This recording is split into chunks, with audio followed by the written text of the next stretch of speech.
Welcome to another episode of the Adultish Podcast. You can like, listen, comment, share, and subscribe to Adultish on most streaming platforms.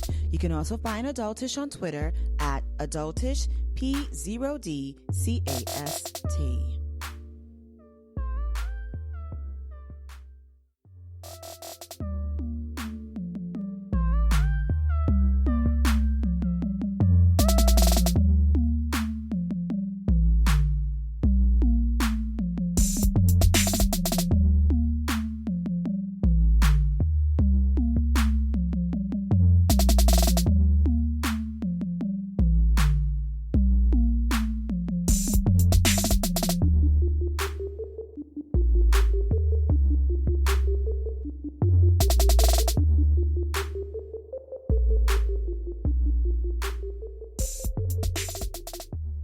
Welcome, everyone, to a new episode of the Adultish Podcast. It's your host, Afia, and I'm joined once again. It's like reunited. It feels so good.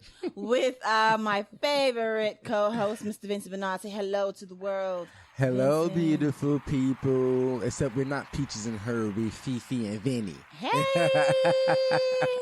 Get it straight, y'all. Exactly. Get it right, Gina. Oh, yes. So, as you know, in the previous episodes of Adultish, I mentioned that Vinny had been out on a little mini birthday sabbatical. He was out here touring the lands of Panama. Before we jump into our episode, tell us a little bit what it was like going to Panama. Because, you know, I don't go anywhere, so it would be nice. And we're working on that. We're working on getting your ass out of here on more trips. But no, okay, first off, Panama was lovely.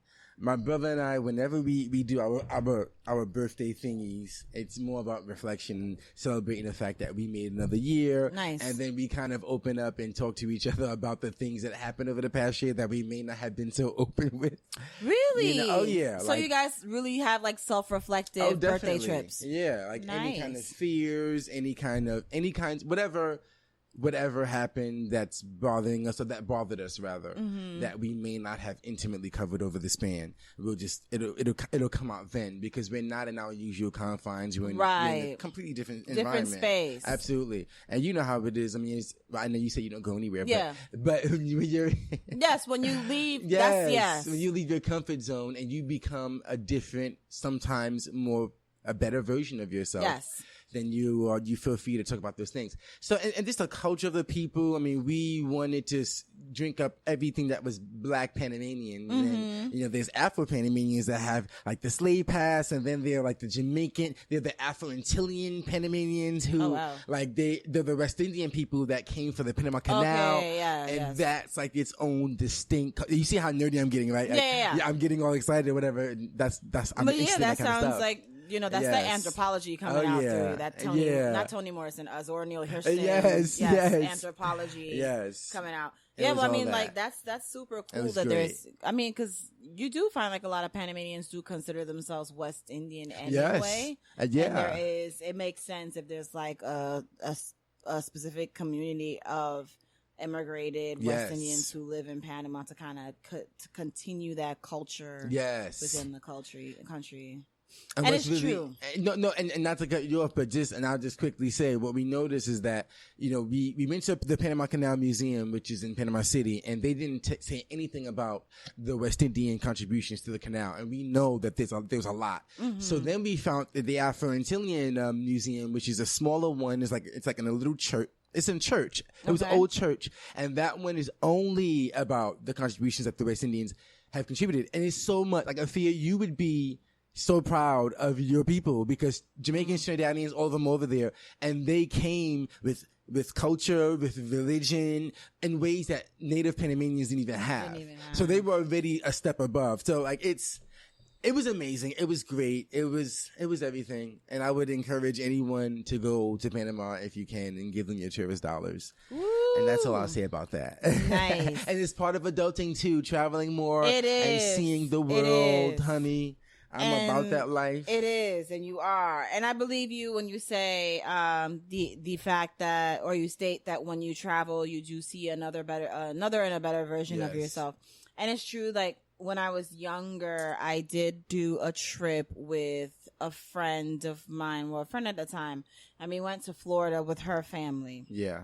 my mother actually like trusted her mother enough for me to go on their family trip. Right. And I do recall that whenever we went to Florida, whenever I went away from New York, that's when you would find me wearing like the crop tops and the booty shorts. Because I'm like, listen, I'm away from home. I'm away from the New York gays. I'm away from, the creepy old dude and staring at your crotch in the train station.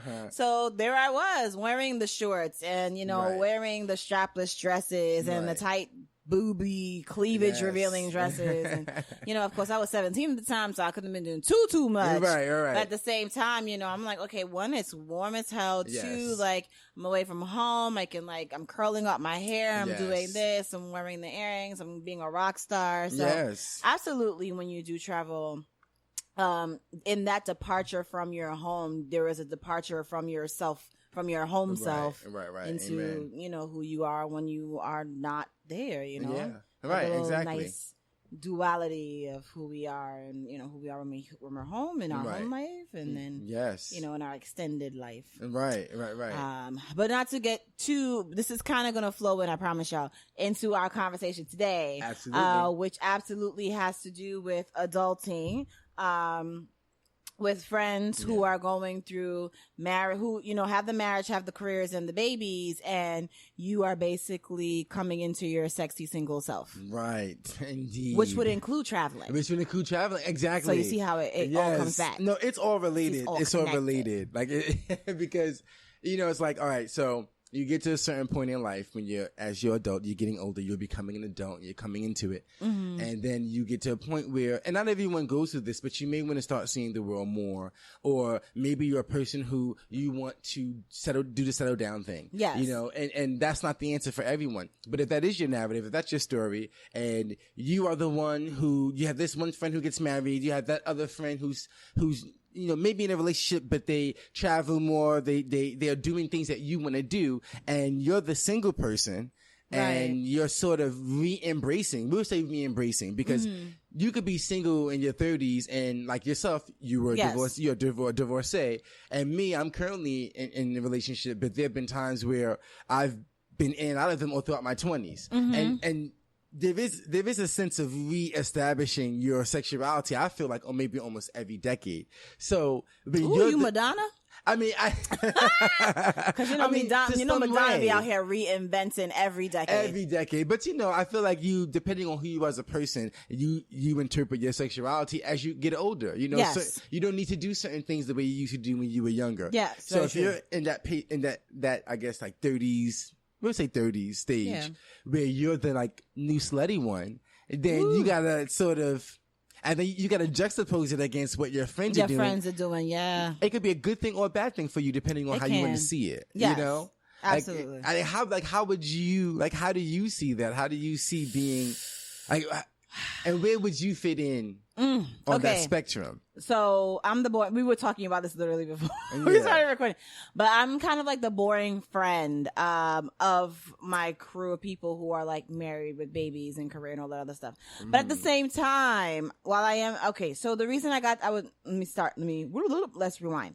So I'm the boring friend in the sense that when I was in college, I became the boring friend. I got the boring friend narrative because I became very, my parents or my mother became very dependent upon me when my eldest sister had her twins. Mm-hmm. And so because of that, I became the person who was staying home more often because I was helping my sister. This was her first time with twins. She and her husband, their first time having kids. We were all living in the house, a multiple family home. So, and then my mom is like asking me to basically help them on her behalf because she didn't want to be overbearing, even though she kind of had the whole like overbearing attitude about it. But in any event, that kind of lent itself to me becoming the boring friend because I wasn't going out often. I wasn't clubbing often. I wasn't doing all this other stuff when everybody else was experimenting and experiencing their early 20s, if you will, that nice early to mid 20s. I didn't get that experience like everyone else did, which in of itself then adds to me being in my 30s and being single with my friends because now it's like I can have the opportunity to do those things. So I can have the opportunity to go out clubbing, to go do this, that, and the third, and be that active friend. Right. If I so choose to, while my married friends with their careers, etc., not so much, because they're a little bit more settled. They're a little bit more, into making sure that they're home at a certain time to be with their kids. They want to make sure they get home from work so that they can watch their babies before, they go to bed. And, I can't go out too much because, the baby and the baby and the baby. Exactly. So so I have the opportunity to seize some of those experiences that were lost when I was younger. I don't as much, therefore I am the quote unquote boring friend. But I will say this. Sometimes my desire to be a little hottie-thottie does come out occasionally. Of course. So my birthday, case in point. So February 17th, 16th, 18th, something like, someday like that. My best friend, her husband, asked us to surprise her with tickets to see Erykah Badu. Right. So he had planned this, and I will say shout out to my homegirl and her hubby. Yo, I call him Cartel. Yo, Cartel, you about that life, son. You doing it up. You making all these other husbands out here looking hella bad. Right. But whatever. Like he and when I say like he dotes on his wife and he treats her so well, I'm so happy for my friend because she found like a really good partner in him. Right. My bestie, hey girl, if you listening, I love you, but I still don't understand how you don't know me and this man be conspiring behind your back all the time. But either way, we conspire behind her back to get her these tickets to see Erykah Badu. And so for her birthday, while everyone else is kind of like dressing, I was like, how am I gonna dress? Like, we're in our 30s. I was like, we going to Erykah Badu concert. Right. Like, I've been to a few concerts before, but I was like, you know what? This is going to be my flirty year. So I got a dress. It had cutouts on the side. Very Toni Braxton. Yes, Toni Braxton, Unbreak My Heart. Yes. So it looked just like that. I actually made waist beads because I was like, I'm about to have these waist beads and snatch some souls at this concert. That's so I was like, this is going to be my soul snatching energy grabber right here. These waist beads around my waist. So I made some waist beads for the night. Right. To peek through my little, my cutouts.